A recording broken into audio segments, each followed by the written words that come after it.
ভারতের পূর্বাঞ্চলের প্রাচীন একটি শহর কলকাতা। ব্রিটিশ শাসনামলে কলকাতা ছিল ভারত, পাকিস্তান এবং বাংলাদেশের রাজধানী। কলকাতা শহরটি থেকেই ব্রিটিশরা ঢাকা থেকে দিল্লি পর্যন্ত শাসন করত। তাই কলকাতা শহরটির গুরুত্ব কতটুকু তা আর বলার অপেক্ষা রাখে না। ব্রিটিশ শাসনামলে কলকাতা ছিল পুরো এশিয়ার মধ্যে সবচেয়ে ধনী একটি শহর। বর্তমানেও এই শহরটি ভারতের শিক্ষা, অর্থনীতি ও সংস্কৃতির প্রধান কেন্দ্রবিন্দু। আধুনিক ভারতের অগ্রযাত্রা শুরু হয় মূলত কলকাতা নগরীকে কেন্দ্র করেই। কিন্তু আপনি জানেন কি, কলকাতা শহরটি একটা সময় অখণ্ড বাংলার অংশ ছিল, কিন্তু শুধুমাত্র ইংরেজ ও পশ্চিম পাকিস্তানিদের সম্মিলিত একটি ষড়যন্ত্রের রোষানলে পড়ে কলকাতা শহরটিকে বাংলাদেশের মূল ভূখণ্ড থেকে হারাতে হয়। কিন্তু কি ছিল সেই ষড়যন্ত্র? ঠিক কী কারণে কলকাতাকে বাংলাদেশ থেকে আলাদা করা হয়েছিল? এই সকল কিছু নিয়েই থাকছে দেশ বিদেশ বিডির আজকের আয়োজন। বিস্তারিত জানতে একটু না টেনে পুরো ভিডিওটি দেখতে থাকুন। ভারতের স্বাধীনতার আগে কলকাতা ছিল ভারতের সবচেয়ে ধনী ও জনবহুল শহর। ব্রিটিশ শাসনামলে পুরো পশ্চিমবঙ্গ রাজ্যটি কলকাতা নামে পরিচিত ছিল। একসময় লন্ডনের পর সমগ্র ব্রিটিশ সাম্রাজ্যের দ্বিতীয় গুরুত্বপূর্ণ রাজধানী ছিল কলকাতা। আধুনিক ভারতবর্ষের শিল্পায়নও শুরু হয় কলকাতা থেকেই। 1780 সালে কলকাতাতেই ভারতবর্ষের প্রথম ছাপাখানা চালু হয়।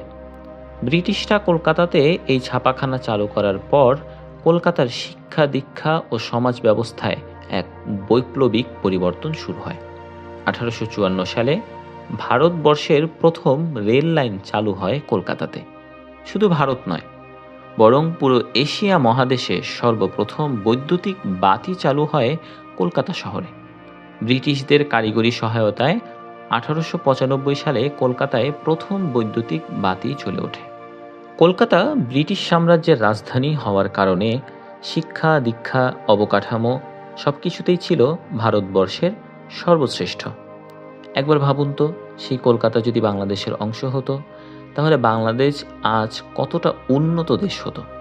কলকাতা যদি বাংলাদেশের অংশ হতো, তাহলে বাংলাদেশ হতো বিশ্বের তৃতীয় বৃহত্তম জনবহুল দেশ। চীন এবং ভারতের পরের স্থানে থাকত বাংলাদেশের জনসংখ্যা। বাংলাদেশ এবং পশ্চিমবঙ্গের সম্মিলিত জনসংখ্যা দাঁড়াতো প্রায় 33 কোটি। তাছাড়া কলকাতা বাংলাদেশের অংশ হলে বাংলাদেশের আয়তনও বেড়ে যেত। বাংলাদেশ পেয়ে যেত তার নিজস্ব বিশাল ভূখণ্ড। এতে করে বঙ্গোপসাগরের উপর বিশাল কর্তৃত্ব চলে আসতো কেবল বাংলাদেশের হাতে।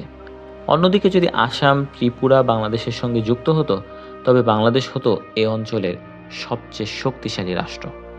বর্তমানে বাংলাদেশের আয়তন 1,47,570 বর্গ কিলোমিটার। অপরদিকে কলকাতা বা পশ্চিমবঙ্গের আয়তন 88,752 বর্গ কিলোমিটার। কলকাতা যদি বাংলাদেশের অংশ হতো, তখন অখণ্ড বাংলাদেশের আয়তন গিয়ে দাঁড়াতো 2,36,322 বর্গ কিলোমিটার। বাংলাদেশ হতো পুরো বিশ্বে পঞ্চম বৃহৎ অর্থনীতির দেশ। কলকাতা বাংলাদেশের অংশ থাকলে বাংলাদেশ নিজস্ব বিপুল ভূখণ্ড পেয়ে যেত। এতে করে বঙ্গোপসাগরের ওপর বিশাল কর্তৃত্ব চলে আসতো কেবল বাংলাদেশের হাতে। বিশ্বের কোনো দেশ বাংলাদেশের সামনে মাথা তুলে দাঁড়ানোর সাহস পেত না। ভারত ভাগের পর কলকাতা যতটা পিছিয়েছে, ততটাই এগিয়েছে বাংলাদেশ। ব্রিটিশ আমলে ভারতের সবচেয়ে ধনী শহর ছিল কলকাতা, কিন্তু ভারতের স্বাধীনতার পর কলকাতা তার সেই মুকুট হারিয়েছে। উইকিপিডিয়ার তথ্য অনুযায়ী বর্তমানে ভারতের পশ্চিমবঙ্গ রাজ্যের মাথাপিছু আয় মাত্র $1,168, যেখানে বাংলাদেশের জনগণের মাথাপিছু আয় প্রায় $2,824 বেশি। কলকাতা বাংলাদেশের হাতছাড়া হওয়ার প্রধান কারণ ছিল মুহাম্মদ আলী জিন্নাহর তীক্ষ্ণ কূটকৌশল। ভারত ভাগের সময় কলকাতা যদি পূর্ব পাকিস্তানের অংশ হতো, তাহলে পুরো পশ্চিম পাকিস্তানের নিয়ন্ত্রণ চলে যেত পূর্ব পাকিস্তানের বাঙালিদের হাতে। কারণ ভারত ভাগের সময়কালে পূর্ব বাংলা এবং কলকাতার সম্মিলিত জনসংখ্যা ছিল পশ্চিম পাকিস্তানের মোট জনসংখ্যার চেয়ে কয়েক গুণ বেশি। তৎকালীন পাকিস্তানের নেতা জিন্নাহ সাহেব ছিলেন খুবই দূরদর্শী সম্পন্ন একজন ব্যক্তি। তিনি পূর্ব ও পশ্চিম পাকিস্তানের জনসংখ্যার এই বিশাল তারতম্য বুঝতে পারেন। জিন্নাহ তখনই অনুধাবন করতে পেরেছিলেন, কলকাতা যদি পূর্ব পাকিস্তানের অংশ হয় তাহলে পশ্চিম পাকিস্তানিরা কখনোই পাকিস্তানের রাষ্ট্রপতি বা প্রধানমন্ত্রী হতে পারবে না, কারণ পশ্চিম পাকিস্তানের তুলনায় পূর্ব পাকিস্তানের জনসংখ্যা বেশি হবে। পাকিস্তানে যদি কোনো জাতীয় নির্বাচন অনুষ্ঠিত হয়, সেখানে বাঙালিরাই বারবার প্রধানমন্ত্রী ও রাষ্ট্রপতি হিসেবে বিজয়ী হবে। তাছাড়া কলকাতা পাকিস্তানের ভাগে পড়লে অবধারিতভাবেই পাকিস্তানের রাজধানী হতো কলকাতা, কারণ তৎকালীন সময়ে পশ্চিম পাকিস্তানে প্রতিষ্ঠিত কোনো শহর ছিল না, তাই কলকাতাই হতো পাকিস্তানের একমাত্র রাজধানী।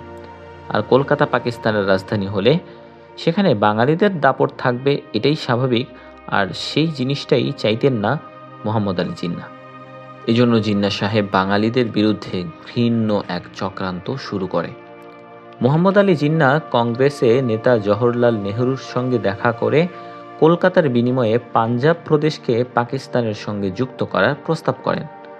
ভারতীয় কংগ্রেসের নেতারা জিন্নাহর এই প্রস্তাবের সঙ্গে সঙ্গেই রাজি হয়ে যায়, কারণ ভারতবর্ষে ব্রিটিশদের ফেলে যাওয়া আধুনিক অবকাঠামো, বিশ্ববিদ্যালয়, গবেষণাগার, রাস্তাঘাট সবকিছুই ছিল কলকাতাতে। জিন্নাহর কাছ থেকে লোভনীয় এই প্রস্তাব পাওয়ার পর সেটি লুফে নিতে কংগ্রেস নেতারা বিন্দুমাত্র দ্বিধা করেনি। কংগ্রেস পাঞ্জাবের কিছু অংশ পশ্চিম পাকিস্তানকে ছেড়ে দেওয়ার বিনিময়ে কলকাতা শহরটিকে বাংলার ভূখণ্ড থেকে চিরদিনের জন্য ছিনিয়ে নেয়। কলকাতা শহরটি মূলত পূর্ব বাংলার বাঙালিদের শ্রমে, ঘামে, রক্তে গড়ে উঠেছে। কলকাতার বড় বড় অট্টালিকা থেকে শুরু করে রাস্তাঘাট সবই নির্মিত হয়েছে পূর্ব বাংলার মানুষের শ্রমে ও ঘামে। কলকাতার শিল্প কারখানাগুলোর কাঁচামালের প্রধান যোগানদাতা ছিল পূর্ব বাংলার কৃষকেরা।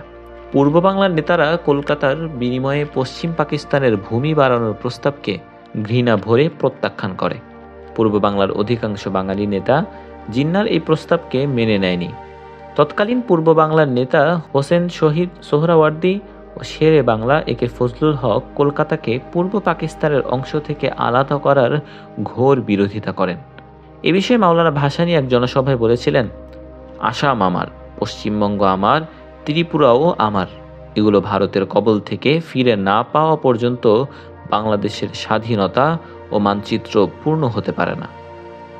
ভূরাজনৈতিক বাস্তবতার দুই বাংলা আর কখনো এক হওয়ার সম্ভাবনা না হলেও দুই বাংলার মানুষের মধ্যে সুসম্পর্ক থাকুক, সেই প্রত্যাশা ব্যক্ত করে আজকের মতো এ পর্যন্তই। দেখা হবে পরবর্তী কোনো ভিডিওতে। সে পর্যন্ত ভালো থাকুন, সুস্থ থাকুন।